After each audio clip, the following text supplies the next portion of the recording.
It was a sad day not too long ago when we lost what I think is still a premier media outlet here. Doesn't bode well. But these things are complicated because the print industry is going through turmoil and transition, and the technology is a challenge, and monetizing everything online is difficult. And sometimes we have a natural evolution in media, and sometimes we just have stories that are anomalies. And I don't know which one this is, but it was a heartbreak for me and for a lot of people, I think, when we learned that the Providence Phoenix was putting up its last issue. Here is the last issue. There it is. And yeah, I think a lot of people shed a tear over this. By the way, welcome in Dan York, My State of Mind. And this is one of those programs where we don't have a rundown because we previously recorded it for a day that I'm not going to be here, but it was probably just a couple of weeks ago because I'm guessing this is airing either on Thanksgiving or Friday after Thanksgiving. And Phil Isle, who is the former managing boss of this terrific publication, is my guest. Welcome. Thanks. I'm sorry, man. Yeah. It's not good. No. No. All right, thanks for joining us. And next week on the program, That's it. Good show. Damn. Yeah, I think people outside of the paper were a little more surprised than I was, which isn't as... This is not a first, it's a second on the Dan York Show. Is that for me? You want me to take it? No, that's somebody who thinks that we shouldn't be recording at this time, who wants to be on Dan York's State of Mind, as a matter of fact. But anyway, I apologize for that. It's just going to buzz. Okay. Yes. What I was saying It's local was... television. It happens. This isn't Primetime National? No, Okay. Stay tuned. What I was saying was the end of the Phoenix, I mean, it was as devastating for me as it was for anyone else, if not more, but it wasn't as surprising for me. I think for me, the writing was on the wall as soon as I got there. I say in my piece in the final issue that I was interviewed in the offices of the Boston Phoenix shortly after they had closed in the spring of 2013, and I was told as I was walking out, you're the last guy to ever have a job interview in this office. So that kind of set a tone. And there had been pay cuts, and certainly you saw that the newspaper got, I mean, I didn't see it get thinner and thinner. A lot of the thinning had happened in the years and decades before I arrived. But just as an example, Summer Guide issue 1993, this is 6 sections, 216 pages. This is one paper. That's one paper, a free paper. Yeah, and this is one paper. And that's a big issue because it was our farewell issue. Some Right. weeks during my tenure in the last 18 months were about 20 pages. All right, this company was held out of Boston. Explain to everybody how the whole structure of the company was working and did work. Yeah, there were three Phoenixes. There was the Boston Phoenix, the biggest and oldest paper of the three. There was a Providence Phoenix, which was 36 years old at the time of its end in October. And then there was the Portland Phoenix, which I hear, although I haven't heard this confirmed, up in Maine, which was just sold this past week to a local daily newspaper. And for a little while, there was a Worcester Phoenix, which lasted, I think, maybe 7 or 8 years. The company had radio in the past. WFNX. Right. Yep. And they had all kinds of offshoot and subsidiary businesses. Voice personals were a big money maker for them. Of course, classified ads before Craigslist and everything else on the internet came, that's what made this paper so thick, were things like classified ads, personal ads. And, people always point to, well, not everybody, not always, but when I was lamenting the extinction of this paper on the radio, I got the calls about, the smut part of the business, the adult section, which I always, I guess, maybe I lost track. Was it removed from as like a separate? It wasn't removed, but like everything else, it got smaller. Well, the internet has certainly pounded away at the adult industry as well, correct? Apparently, there's some of that stuff available online. Yeah, so that's the rumor. But here's the thing: while I never got comfortable with it being in there, I thought it was kind of like a price to pay for what I call advocacy journalism, which was very compelling that this paper did, and had well before even you were there. And it was a model that was not unique. Yeah, I'm in not the country. necessarily going to, after the paper's end, defend that central part of the paper. It was never, the thing that brought me on board by any means. But the Phoenix, didn't invent that model, as Right. you say. There were alt-weekly newspapers all over the country, and there still are. Although it was telling that the same week the Providence Phoenix closed, so did an alt-weekly in Knoxville, Tennessee, and so did the San Francisco Bay Guardian, one of the biggest, most revered alt-weeklies anywhere. So it was a really just telling moment about the current state of media that 3 alt-weekly newspapers fell like dominoes that one week in October 2014. All right, so you knew at some juncture that this thing was holding on. Yeah. Pretty much early in your tenure, and you're one of the last terrific managing guys on Continents. I didn't know the day that it ended that was the day, but when the meeting was called and that was the news, I wasn't particularly surprised. What was said? What was the reason? Obviously, it's economic, but what was the reason? What was the formula? What wasn't working anymore?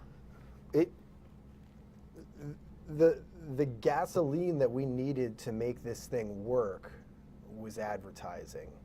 Once upon a time, that equation was more classified advertising. In this case, it was just ads for movie theaters, restaurants, whatever. And there just wasn't enough of that anymore to keep this thing going. And I think it had been that way for a long time. When people can go anywhere, so many other places to get information, it's a tougher pitch to an advertiser to pay you a premium, because they can say, why do I need to go to you when people? I wasn't listening into sales calls, but again, like I said, you just look at the size of the paper and you could tell it wasn't filled with the same amount of material. The number of people that were reading the paper, steady? I say in my farewell piece, our circulation was 68,000. Had we hung on for a little while longer, the average weekday circulation of the Providence Journal might have become lower than that, because that's around 72,000. You can ask Ted Nesi for the exact number, but that would have been kind of a sad milestone, even if it would have been a little bit And the triumphant. 68,000, that was trending from where? Was it I think an it up had- number, a down number, a flat number? I don't know exactly. I think it had been that way for some time. I don't know how circulation. I think circulation stayed pretty stable. It was the size of the paper that changed. Still substantial in terms Oh, yeah. of the reach. If 68,000 copies are being picked up, that probably means near 100,000 people a week are reading the thing. That's certainly what we said in In the sales advertising. calls. But Yeah. no, well, because if it's laying around, someone else It reads changes it too. hands and all that. Yeah, Yeah. I think we used to say it changes hands like 2.3 times. So the total Right. readership, we believed, was upwards of 100,000. All right, so that's some of the... Second biggest paper in the state in terms of circulation. Okay, so you got that? So there's some of the data and some of the mechanics of this whole thing. When we come back, we'll talk about, the role of a weekly newspaper, newspapers in general, the challenge of all the new different models on the internet and the like, and all that. Stay with us.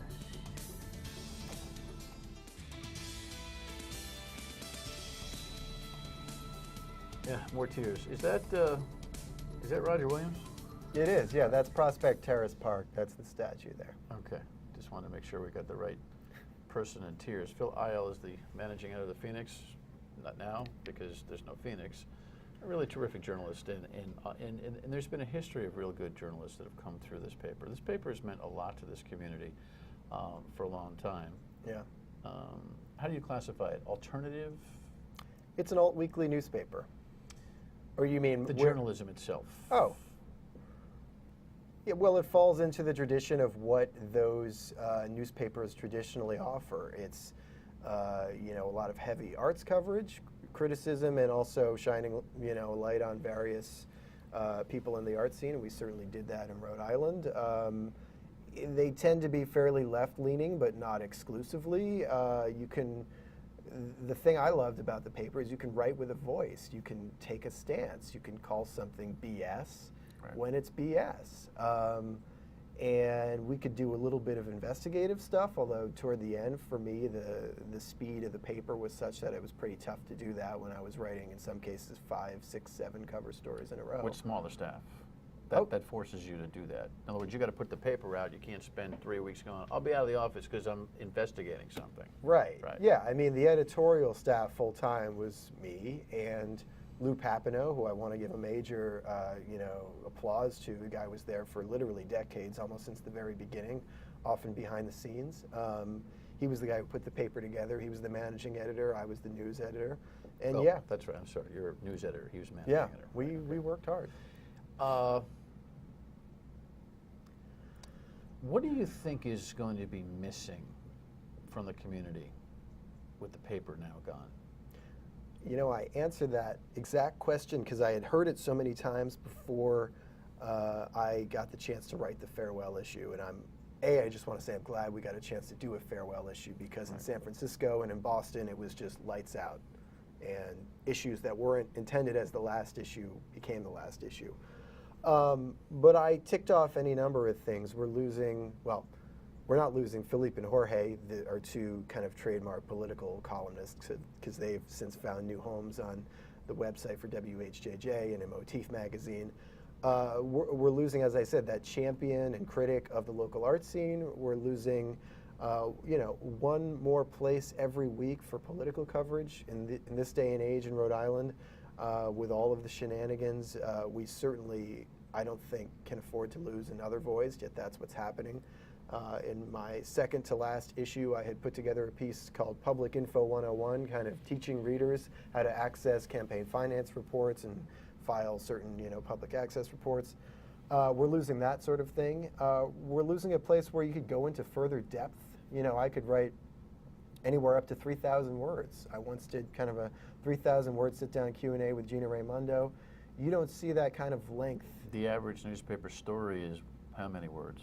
Depends. It can be a little, nugget that's 100 words, or maybe a long one is 1,600 words. Right.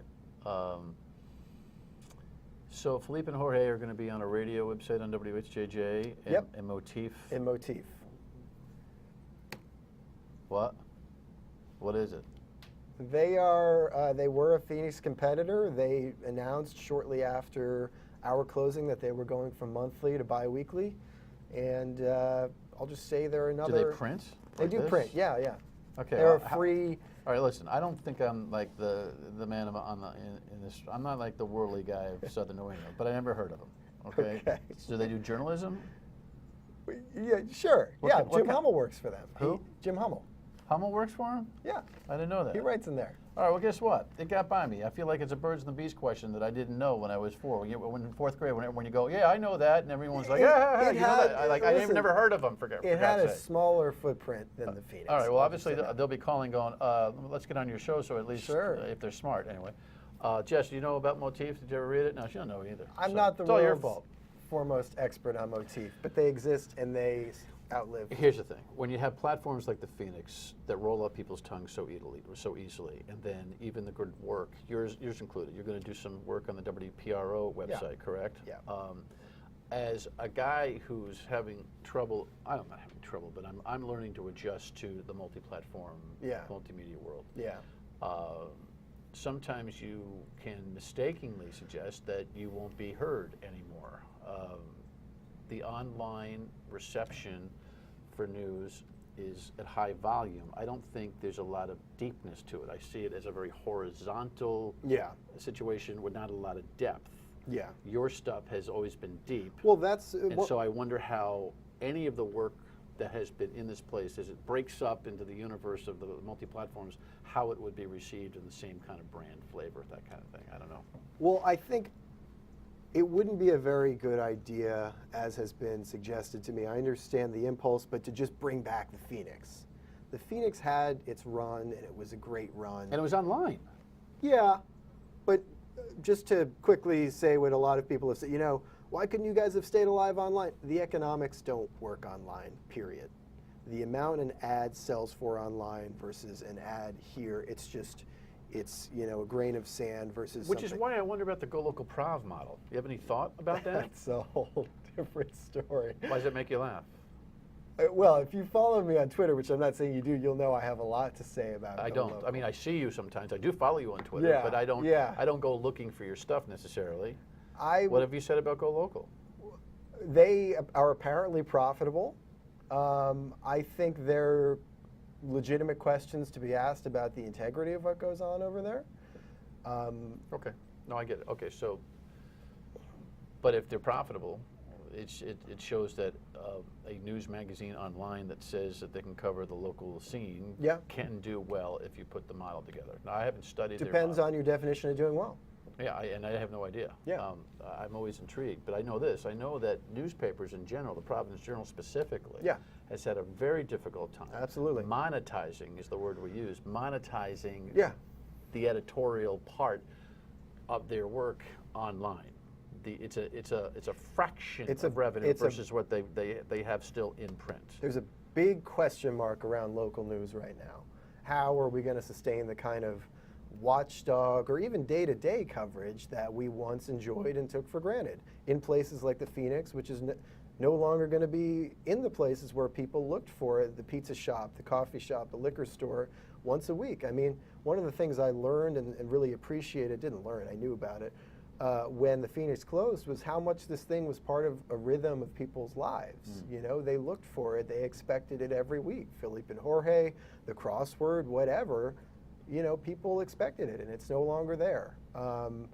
For understandable economic reasons, but as someone who's concerned about the state and what happens and people keeping an eye, not just on Smith Hill, which I'm certainly concerned about, but on places like Trinity Rep and AS220 and the RISD Museum, there's a vacuum there. I don't doubt for a second that the demise of this paper, the resource dwindling at the Providence Journal, Yeah.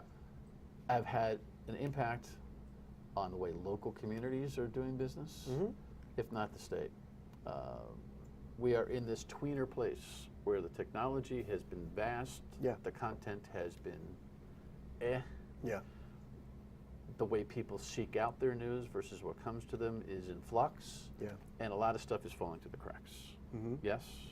Yeah, I mean, Patch, one of the news outlets that was one of the solutions for this problem we're describing, they had major cuts. They never really figured it out, although they're still living. Yeah, I agree. We are in this in-between space. And meanwhile, 38 studios, things like that happen. Here's the thing.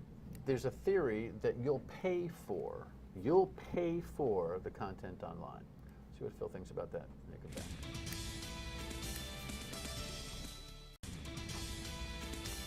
You know, minds greater than Phil and me are probably still unable to answer the ultimate question about the economics of journalism online, which is where eventually it's probably all going to be. Heck, I was pleasantly surprised about the number of people that are watching this show online.